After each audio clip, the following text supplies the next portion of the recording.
안녕하세요. 바람이 불지 않아도 돌아가는 바람개비 이민경 여러분 반갑습니다. 아, 제가 오늘은 에라 모르겠다. 에라 모르겠다 하고 저지르는 거에 대해서 말씀드리겠습니다. 제가 이제 저는 후회하는 거가 가장 싫더라고요. 그래서 어떤 일이 있을 적에는 에라 모르겠다 하고 그냥 저질러 버립니다. 그래서 이제 살면서 가장 후회하기 싫은 거, 뭐 예를 들어서 우리가 가벼운 먹지 말 것, 뭐 가지 말 것, 하지 말 것, 말하지 말 걸, 뭐 말할 걸 이런 식으로 이제 내가 왜 그때 그러지 않았을까 그럴 걸 이런 식의 이제 후회를 갖는 경우가 우리가 살면서는 종종 있습니다. 저의 경우 이제 제가 가장 후회하는 일을 들자면은 재수 삼수한 겁니다. 대학 고등학교 때 이제 제가 욕심이 많고 어떤 그러니까 순리대로 살기보다는 내 욕심과 목적을 향해서 살다 보니까 이제 명문대를 간다는 생각, 서울대를 간다는 생각을 했었습니다. 제가 여러 번 말씀드렸지만은 저는 이제 암기력이 떨어져요. 그러니까 어떻게 보면 21세기형이에요. 어떤 문제가 주어졌을 때 그 문제를 해결하는 방법을 찾아 나가는 거는 누구보다도 잘하고 그런 수학을 좀 잘하는 편이었는데 그게 그 머리가 아니었나라는 생각이 듭니다. 반면에 이제 국사라든가 지리라든가 이런 식으로 맥락 없이 외워야 되는 것들이 좀 접수가 안 됩니다. 제 머리에서. 그래서 암기를 잘 못하다 보니까 뭐 서울대를 간다면 적어도 뭐 400점 만점이다. 그러면 뭐 만점이 이제 399점. 그러니까 한두 개를 틀리는 것도 용납이 안 되는 대학인데 저의 경우는 이제 암기 과목은 거의 저기 높은 점수를 못 받는 경우가 대부분이다 보니까 서울대는 뭐 십수 아니라 백수를 해도 가기가 어려운 사람이었죠. 그런데 이제 그와 같은 목표를 갖다 보니까 2년이라는 세월을 고인물 속에서 살았던 겁니다. 이제 그 재수 삼수를 할 때는 뭐 그게 나에게 어떤 영향을 미칠 거라는 생각은 없었고 단지 목표만 바라보고 이제 세월을 보냈는데 떡하니 이제 대학을 합격을 해서 학교를 들어가서 저는 달랑 1학년인데 내 친구들은 3학년인 거예요. 그랬는데 보니까 그 3학년 학생은 이제 취업을 생각해야 되고 2년이라는 그 캠퍼스 생활이 있어서 그 친구들이 생각하는 생각과 목표, 뭐 자세 이런 거하고 달랑 1학년이 된 저와는 너무나 차이가 있는 거죠. 그래서 그때 저는 깨달았어요. 우리가 환경이 안 바뀌면은 고인물 안에 그대로 있는 거하고 똑같다. 나이가 뭐 40이 됐다, 50이 됐다, 60이 됐다 하더라도 결혼 안 하고 애도 안 낳고 이런 식으로 그냥 20살 때랑 똑같은 환경 속에서 생활을 한다. 그러면 나이는 먹었지만 생각은 안 바뀌는 거라는 게 제가 재수 삼수를 하면서 느꼈습니다. 2년이라는 세월을 그 친구들도 보냈고 나도 보냈지만 나는 고3 교과서를 3년 동안 고3 때 공부하고 재수 때 공부하고 삼수 때 공부해서 3년 동안 그 고3 교과서만 공부하는 동안 그 친구들은 대학교 1학년 때 배워야 될 거, 또 경험해야 될 거, 2학년 때 배워야 될 거, 경험할 거를 막 흘러가는 물처럼 가고 있는 사이에 저는 고여 있었던 거죠. 그래서 이제 제가 재수 삼수를 해서 대학을 들어가는데 1학년 때는 많이 방황을 하게 되죠. 내가 이걸 얻기 위해서 그렇게 많은 세월을 고통 속에서 나를 몰아넣고 살았나 하는 후회가 있었습니다. 그래서 제가 이제 그때 결심한 게 앞으로의 인생에 있어서는 절대로 후회할 일은 하지 말자. 내가 해야 될 일은 바로바로 하고, 또 말할 거 있으면 바로바로 하고, 이런 식의 이제 생각을 하게 된 거죠. 그래서 뭐 예를 들자면, 좋아하는 남자친구가 생겼다. 그러면 좋아한다는 거를 바로 얘기하는 거죠. 그거를 망설이거나 너가 먼저 말하냐 내가 먼저 말하냐 이런 식으로 시간을 낭비하지 않고 이제 그래서 사실은 제가 대학교 다니고 젊은 시절만 해도 여자는 조신하고 말을 아끼고 자기 마음을 감추고 이런 사람들이 더 인기가 있고 매력이 있을 수 있는데 저는 적극적이고 내 생각을 이제 분명하게 말하는 스타일이라서 어떻게 보면 그렇게 인기 있는 여성은 못 됐었던 것 같아요. 그래도 어찌됐든 이제 그런 적극적인 자세로 결혼은 잘 했습니다. 음, 그래서 이제 그런 후회할 일을 하지 않기 위해서 이제 만약에 어떤 사람 직장에서도 그렇고 또 대화를 하는 과정에서도 할 말이 있었을 때 저는 또는 조직 속에서 자기의 주장을 펼쳐서 결정을 해야 될 때 이럴 경우에는 저는 절벽에 뛰어내리는 기분을 에라 모르겠다 하고 그냥 뛰어내립니다. 그래서 그냥 말을 한다는 거죠. 그래서 한 예를 들자면 제가 이제 보좌관 국회에서 하는데 국회에는 보좌관이 2명이 있기 때문에 이제 동료 보좌관이 있어요. 그래서 이제 저는 선임 보좌관이고 국회에서 오래 있었으니까 다른 동료 보좌관은 모시는 의원님의 대학교 후배인 사람이 이제 들어온 거예요. 그랬는데 그 사람이 이제 국회 경험이 많지는 않는데 저는 학사에 불과하지만 그 사람은 박사학위를 뭐 2개인가 3개인가를 가진 사람이었습니다. 그랬는데 이제 업무 자세라든가 아래 직원들을 관리하는 자세에 이제 문제점이 많이 노출이 되는 거죠. 그래서 참고 또 그 노출된 게 이제 딱 드러났어요. 그랬는데 그걸 갖다가 제가 바로 지적을 하려니까 그래도 국회 보좌관 뭐 10여 년 이상 된 사람이 이런 작은 문제를 지적한다는 게 조금 좀스럽다, 뭐 좀 그릇이 작다 이런 생각도 다소 들긴 해서 좀 참았어요. 아주 잠시 참았는데 이제 제 성격이 바로 해야 되는 사람이라서 이제 그걸 조금 제 기준으로 조금 참고 그리고 이제 이 얘기를 했습니다. 아니나 다를까 이제 우리가 딱 쳤다 그러면 상대도 반격을 하게 마련이죠.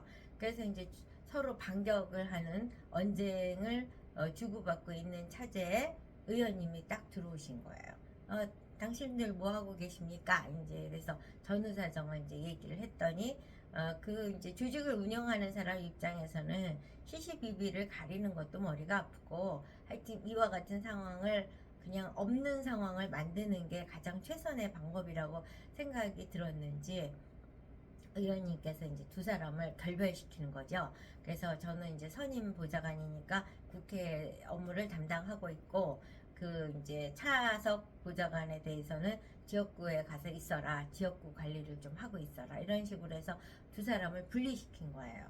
그랬는데 이제 6개월 이내에 벌어진 일인데 아니나 다를까 그 차석 보좌관이 제 앞에서 했던 그와 같은 실수와 태도를 지역구에서도 동일하게 했습니다. 그래서 6개월 이내에 이제 그 직원이 그만두게 되는 사건이 생긴 거죠. 그래서 물론 그때 당시 이제 언쟁을 높일 때는 제 스스로 내가 너무 그릇이 작은가 하는 자기 반성도 하긴 했지만 만약에 제가 그때 에라 모르겠다 하고 그런 얘기를 하지 않았다면 이제 그렇게 문제를 안고 장기적으로 그거는 이제 2사람의 불편사항만 있는 게 아니라 의원님을 잘 모셔서 재선 3선을 할 수 있는 의정 활동을 펼치도록 해드리는데 방해 요소가 됐겠죠. 그래서 저 뒤늦게 이제 돌이켜 보면은 그때 잘했다. 그래서 저는 이제 그 이후에도 어떤 문제가 생겼을 적에는 그 문제에 대해서 그냥 안고 가기보다는 그걸 노출시켜서 같이 의논하고 해결하려는 그럴 때는 반드시 용기가 필요한 거죠. 그러니까 대부분 아이 뭐 그냥 내가 꼭 그걸 총대를 매야 돼. 내 손에 뭘 묻혀야 돼. 흙을 묻혀야 돼. 뭐 피를 묻혀야 돼. 이런 생각을 갖고 이제 담고 가는 경우들이 많이들 계신데 저는 에라 모르겠다 하고 일단 저지릅니다. 그래서 그럴 때 이제 노라고 말할 수 있는 용기, 응? 가 굉장히 중요하다고 생각을 합니다. 노라고 이제 제가 해야 될 일, 의무적으로 해야 될 일을 노라고 하면 안 되죠. 그렇지만 이제 그 문제가 골마 터지고 골든타임을 놓치면 안 될 일. 그렇지만 누군가는 그걸 주장해야 되는데 그 주장을 함으로써 리스크가 있고 손해를 볼 수 있는 일이라면은 대부분은 팔짱을 끼고 누군가가 하겠지라고 하는 경우들이 있습니다. 그런데 이제 그럴 때 노라고 말할 수 있는 사람이 결국은 리더가 되는 것이고 앞장을 쓰게 되는 거죠. 물론 이제 리더가 되고 앞장을 쓰는 게 굉장히 책임을 많이 져야 되고 얻는 거에 비해서 잃는 게 훨씬 많기 때문에 많은 사람들이 그런 총대 매는 일, 리더가 되는 일을 이제 망설이는 경우가 많습니다. 근데 제가 보면 이런 생각을 합니다. 예를 들면 우리가 운전을 하잖아요. 운전을 하면 운전석에 앉아 있는 사람이 있고 조수석에 앉아 있는 사람이 있단 말이에요. 그러면은 운전석에 앉아 있는 사람은 가다가 뭐 생리현상으로 화장실을 갑자기 가고 싶다. 그랬을 때 자기 마음대로 가서 세워서 할 수가 있는 거죠. 근데 조수석에 있는 사람은 이제 계속 망설이는 거야. 내가 이때 말할까, 저때 말할까. 이러다가 어렵게 말을 했는데 자기는 진짜 만땅이야, 지금. 그래서 바로 가야 돼. 그래서 어렵게 이제 운전하는 사람, 내가 지금 급한 일이 있는데 화장실을 잠깐 들러가면 어떨까? 그럼 잠깐만 여기 요거 좀 하고 요거는 마무리하고 가야 될 것 같은데 여기 지나고 가야 될 것 같은데 뭐 이런 식으로 협조는 하지만 내가 원하는 만큼 바로 협조를 얻기는 쉽지가 않죠. 이거는 이제 가장 쉽게 찾을 수 있는 예인데 그렇게 그 핸들을 잡은 사람과 옆에 있는 사람이 선택할 수 있는 폭과 결정의 범위는 굉장히 많이 다르게 되는 거죠. 결국은 내가 노라고 말을 하고 총대를 메고 그러는 사람의 입장에서는 그 리스크를 감당해야 되고 억울한 부분도 많이 있다고 봅니다. 그렇지만 자기가 원하는 방향으로 내가 이 세상의 주인이 돼서 살 수 있는 그런 기회가 많이 주어지고 있다는 생각이 듭니다. 그래서 저는 노라고 말할 수 있는 용기, 에라 모르겠다 하고 주장할 수 있는 용기, 그리고 에라 모르겠다 하고 할 수 있는 용기.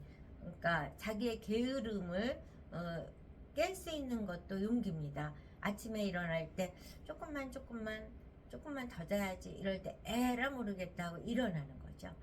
이런 식으로. 그리고 이제 자기가 주변에서 엄청 마음에 안 드는 사람이 있고 또 문제점이 있어서 지적을 해야 되는 사람이 있을 때 에라 모르겠다 하고 이제 말을 하는데 그때 이제 유념해야 될 부분은 뭐냐면은 친절하고 차분한 목소리. 거기에 이제 분노 조절 장애 환자인 것 같이 흥분을 해서 말을 하게 되면은 암만 좋은 말이고 듣는 사람에게 유익한 내용이라 하더라도 유익하게 듣거나 호의적으로 받아들이기가 어려운 거죠. 그래서 이제 스스로 훈련, 저도 이제 굉장히 그게 어려웠습니다. 막 먼저 덜덜덜덜 떨리고 흥분하고 그랬는데 제가 그걸 깨달은 노하우가 하나 있어요. 어떤 거냐? 소울에서 미 또는 도 이렇게 톤을 낮추면 친절해지고 흥분도 안 하고 이성적으로 되더라고요. 그래서 이제 국회에서 보좌관을 할 때 보면은 행정부 공무원들에게 자료를 보내라든가 까다로운 질문을 했을 때 답변을 얻어내기가 굉장히 어렵습니다. 그러면 이제 그것 좀 이러이러한 자료를 보내주십시오 라고 했을 때 자꾸 이유를 달아서 안 주는 이유를 하고 평행선을 긋다가 어느 순간 화가 나는 거죠. 화가 나서 이제 시 막 이런 식으로 올라가는 거예요. 흥분이 돼서. 그러면은 막 흥분이 돼서 이성 지수가 낮아지고 감성 지수가 높아지면서 이제 안 해도 되는 말까지 진도가 나가게 되는 거죠. 그래서 어느 날 지금은 이제 뭐 저도 많이 알게 돼 보니까 흥분할 일이 적어지는데 맨 처음에 초짜일 때는 해야 될 일은 많고 상대는 협조를 안 해주고 이러면 흥분을 하는 거죠. 그런 일이 굉장히 반복이 되다 보니까 인성도 망가질 것 같고 어떻게 할 방법이 없을까 생각을 했는데 차분한 목소리로 도로 시작을 해서 말을 하면 밑까지 올라가서는 흥분이 안 되더라고요. 그래서 제가 여러분들한테 이제 에라 모르겠다 하고 타이밍을 놓치지 않고 자기 주장을 하고 노라고 말할 수 있는 사람이 되는 건 아주 중요하다. 왜냐? 그거는 내가 이제 삶에 있어서 주인이 돼서 살 수 있는, 그리고 나중에 후회하지 않을 수 있는 좋은 선택이 바로 노라고 말할 수 있고 자기 주장을 할 수 있는 사람이 되는데, 그 일을 함에 있어서는 상대나 조직을 변화시키고 공감시켜야 되는 주장의 시간이 있는 거죠. 그럴 때 흥분해서 주장을 하면은 얻는 것보다 잃는 게 훨씬 많아지는 거죠. 그래서 그럴 때 목소리 톤을 낮추고 이성적으로 차분하게 하면은 두 마리 토끼를 다 얻을 수 있는 효과가 있더라고요. 그래서 제가 사실은 그와 같은 답을 찾는 데는 아마 거의 마흔이 다 돼서 그 답을 찾았을 거예요. 근데 그 답을 그렇게 도부터 시작해서 차분하게 자기 주장을 하고 나서는 모든 걸 편안하게 내가 원하는 방향으로 갈 수 있다는 거. 근데 그 원하는 방향이 가장 객관적으로도 누가 봐도 옳은 방향이냐에 대한 자기 성찰은 굉장히 중요하다고 생각합니다. 그게 자기 자신에겐 옳은 방향이지만 사회나 타인이 봤을 땐 본인의 이득만, 저의 이민경의 이득만 취하는 목적이라면은 그거는 오래 갈 수 없는 자기 주장이 될 수 있을 거라고 봅니다. 그래서 에라 모르겠다 하면서 후회하는 인생, 그럴 걸 저럴 걸 왜 그랬을까 하는 후회 없는 인생을 살기 위해서는 노라고 말을 할 수 있는 용기가 필요하고, 그 노라고 하는 주장을 차분하고 이성적으로 또 친절하게 하는 것이 중요하다는 말씀을 드립니다. 이제 제가 많은 시행착오를 통해서 정말 마흔이 다 돼서 얻은 노하우였는데, 여러분들은 어떻게 흥분을 자주 하시나요? 노라고 주장을 한 적이 많으셨나요? 하여튼 이런 경험이 여러분에게 조금이라도 도움이 됐으면 하는 생각을 갖고 말씀을 나눴습니다.